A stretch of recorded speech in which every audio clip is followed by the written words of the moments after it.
50,000 रुपया सब हमरे ना हो जाई, यही में एसओ साहब से लेके सबके हिस्सा बा। ये बात राजस्व कर्मचारी एक बोल रहा है। जब 50,000 रुपया का उसे रिश्वत दी जाती है और वह 50,000 रुपया का रिश्वत लेकर अपने बैग में डालते हुए इस बात को बोल रहा है, लेकिन उसके भाग्य खराब था कि जब जब उसने 50,000 रुपये लेकर अपने बैग में डाला, उसी समय वह निगरानी विभाग के हत्थे चढ़ गया। अब नमस्कार, मेरा नाम है मोहित कुमार सिंह और आप देख रहे हैं जनता जंक्शन।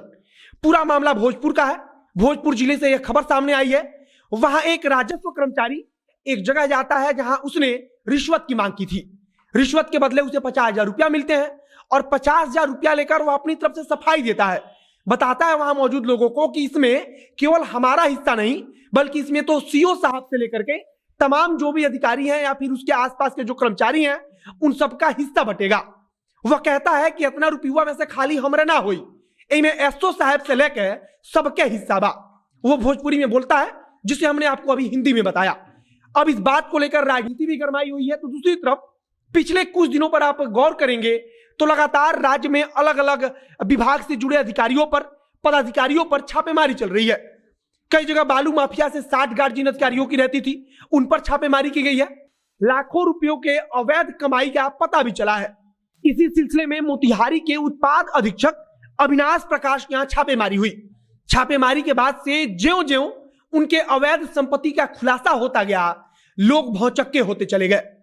अविनाश प्रकाश के यहां से खबर है कि उनके 17 प्लाट पटना और खगड़िया में मिले हैं। आप सोचिए कि एक उत्पाद का अधीक्षक अपने नौकरी के दौरान इतना संपत्ति बनाता है कि उसकी सैलरी भी उसकी कई गुना कर देने के बावजूद इसके बराबर नहीं पहुंच पाती है। इसी प्रकार से बालू माफियाओं से साठगांठ के आरोप में पिछले कुछ दिनों में कई सारे अधिकारियों पर छापेमारी हुई है और सबके सब पकड़े गए हैं। सबके यहां से कुछ ना कुछ अवैध कमाई के बारे में पता चला है।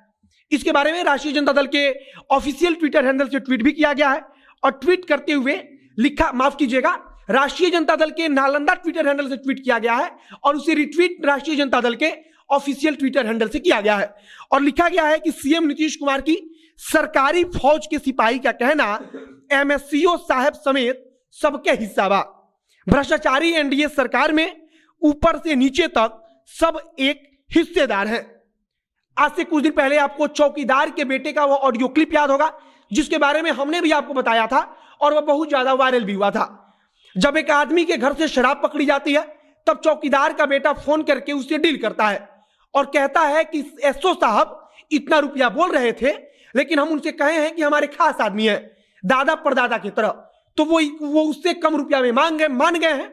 इसके बाद से चौकीदार का बेटा समझाता है कि सरकार की तरफ से 1 मिनट भी रुकने का आदेश नहीं है, लेकिन फिर भी हम कोशिश किए हैं तो साहब मान गए हैं। जब ऑडियो वायरल हुआ, उसके बाद से हड़कंप मची और फिर जो चौकीदार का बेटा है उसको भी गिरफ्तार किया गया और जिससे वो बात कर रहा था, मतलब कि जिस अधिकारी से वो साठगांठ का आरोप लगा रहा था, उस पर भी कार्रवाई की गई, उन्हें भी निलंबित किया गया। बाकी जांच करने की बात कही गई थी। अब इसी प्रकार से एक बार एक राजस्व कर्मचारी जो भोजपुर में नौकरी करता है, वह 50,000 रुपये की रिश्वत लेता है और रिश्वत लेकर कहता है कि इसमें केवल हमारा हिस्सा नहीं है, बल्कि सीओ साहब से लेकर जो तमाम अधिकारी हैं उसके आसपास या फिर पदाधिकारी हैं, कर्मचारी हैं, उनका भी हिस्सा है। और उस समय निगरानी विभाग की टीम वहां आसपास मौजूद थी और जैसे ही 50,000 रुपयों की रिश्वत उसके द्वारा ली गई और उसे अपने बैग में डाला गया, झोले में डाला गया, उसी समय रंगे हाथों उसे गिरफ्तार कर लिया गया। पूरा मामला भोजपुर जिले का बताया जा रहा है, जहां जगदीशपुर प्रखंड के अंतर्गत यह सब कुछ हुआ।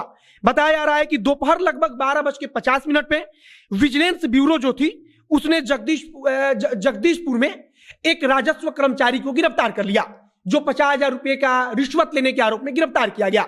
बाकी अब इसे लेकर मुख्य विपक्षी पार्टी राष्ट्रीय जनता दल की तरफ से सवाल किया जा रहा है, एक प्रकार से निशाना साधा जा रहा है राज्य सरकार पर। तो दूसरी तरफ पिछले कुछ समय में लगातार ऐसी छापेमारी चल रही है, मतलब कि सरकार भी अपनी तरफ से कोशिश कर रही है कि रिश्वतखोर या फिर काली कमाई से जिन्होंने धन बनाया है उन्हें पकड़ा जाए। बाकी आगे कुछ नया अपडेट आएगा, कुछ और नई खबर आएगी तो उसे हम आप तक पहुंचाते रहेंगे। इस वीडियो को यहीं समाप्त करते हैं। वीडियो को शेयर कीजिएगा और अगर फेसबुक पर देख रहे हैं तो पेज को लाइक कर लीजिए तथा यूट्यूब चैनल को सब्सक्राइब कीजिए। मिलते हैं फिर बहुत जल्द अगले वीडियो में। कैमरे के पीछे खड़े ओम प्रकाश और मैं मोहित कुमार सिंह। बहुत बहुत धन्यवाद।